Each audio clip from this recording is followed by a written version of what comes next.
हिमाचल प्रदेश सरकार को 4 वर्ष का कार्यकाल होने वाला है, लेकिन 4 वर्ष के कार्यकाल में अपनी कोई भी योजना जनहित की शुरू नहीं कर पाई। अभी तक पौने 4 साल के कार्यकाल में पूर्व सरकार की जो जनहित की योजना थी, उन योजनाओं को एक एक को बंद करने के लिए साजिश की जा रही है। और उसी दृष्टि से हम इस बात को देखें कि आज स्वास्थ्य की सुविधाएं पूरी तरह से प्रदेश के अंदर चरमरा गई है। एक तरफ से मुख्यमंत्री जी बार बार कहते हैं कि हम high and health services provide करने के लिए आगे बढ़ रहे हैं। अब उसमें हम एक चीज को देख रहे हैं कि हाई एंड हेल्थ सर्विसेज देने की बातें तो की जा रही है,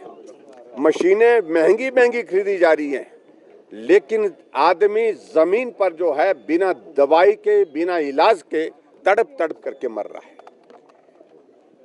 क्योंकि जो बेसिक सुविधाएं स्वास्थ्य की है उस तरफ ध्यान नहीं है। ये बड़ी मशीनें खरीदने के पीछे कोई और राज है, कोई और लक्ष्य है उनका, क्योंकि उसमें पैसा जो खरीदने के लिए लगाया जाता है उसकी एवज में सरकार क्या हासिल कर रही है, सरकार के नेता, सरकार के अधिकारी क्या हासिल कर रहे हैं, ये पूरा प्रदेश अच्छी तरह से जानता है। नियम 130 के अंतर्गत स्वास्थ्य सेवाओं पर सदन के अंदर चर्चा चल रही है और आज हमने इस बात को लेकर के यहाँ प्रदर्शन रखा कि जो योजना, जिस योजना के माध्यम से हिमाचल प्रदेश में लाखों ऐसे लोगों का, गरीब लोगों का इलाज हुआ जो अपने इलाज करने की स्थिति में नहीं थी, उनको जिंदगी मिली, हिमकेयर योजना, उस पर जांच बिठाई गई है। एक तरफ से मुख्यमंत्री जी कहते हैं कि सदन के अंदर बोला कि 1100 करोड़ रुपए का घोटाला हुआ है, जब हमने कहा कि 850 करोड़ तो अभी तक हिमाचल प्रदेश में जब से हिमकेयर शुरू हुई है तब से खर्च हुआ है, ये 1100 करोड़ रुपए का घोटाला कैसे हो गया। और ऐसी सूरत में फिर दूसरे दिन करेक्शन की कि 1100 करोड़ का नहीं, 100 करोड़ का घोटाला। अभी 100 करोड़ घोटाले की जो बातें कही जा रही है उसके लिए अधिकारियों के ऊपर लगातार दबाव बनाया जा रहा है कि ये 100 करोड़ हमने बोल दिया इसलिए इतना करना ही होगा, ये साबित करना होगा। अधिकारियों ने हाथ खड़े कर दिए हैं, हमारे विधायकों के ऊपर विजिलेंस केसेस शुरू कर दिए, डॉक्टर जनक के ऊपर, उनके पूछताछ के लिए 4-4 घंटे, 5-5 घंटे वहां पर बिठाया गया। अधिकारियों को बुलाया जा रहा है, सिर्फ इस योजना को बदनाम करने की एक साजिश है, एक योजना है ताकि इस योजना को बंद करने का रास्ता निकाल सके, क्योंकि हिमकेयर ऐसी योजना है जो भारतीय जनता पार्टी की सरकार की बहुत ऐसी योजना है जिसको बच्चा बच्चा जानता है। सारा योजना पिछले कल में यही जहां हम बोल रहे हैं, यही एक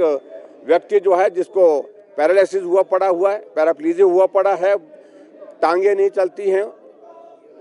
हाथ चल पाते हैं, उसके व्हील चेयर पे था।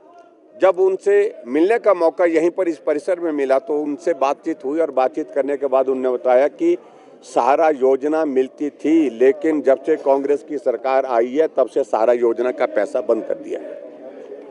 एक सहारा योजना का एक मरीज मेरे घर में आया, उसकी परिवार के लोग उसको गाड़ी में बिठा करके, वो चल भी नहीं सकता है, ना हाथ चलते हैं ना पांव चलते हैं, ऐसी स्थिति में एक्सीडेंट के बाद उसकी स्थिति है। मुझे कहा कि गाड़ी के पास चलो, मैं गाड़ी के पास गया तो जब देखा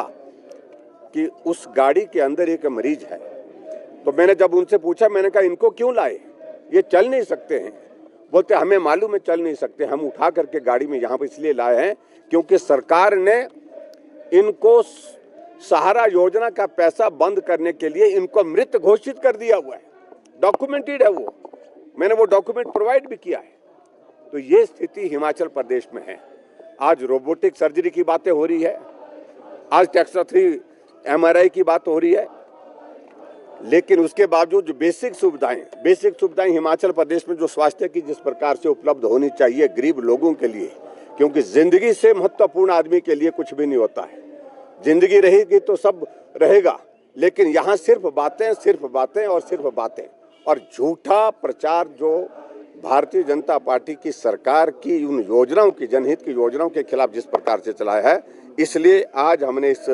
मुद्दे को लेकर के जहां विधानसभा के अंदर नियम 130 के अंदर चर्चा हो रही है, सदन के बाहर जहां पर अपना पक्ष रखा है आप मीडिया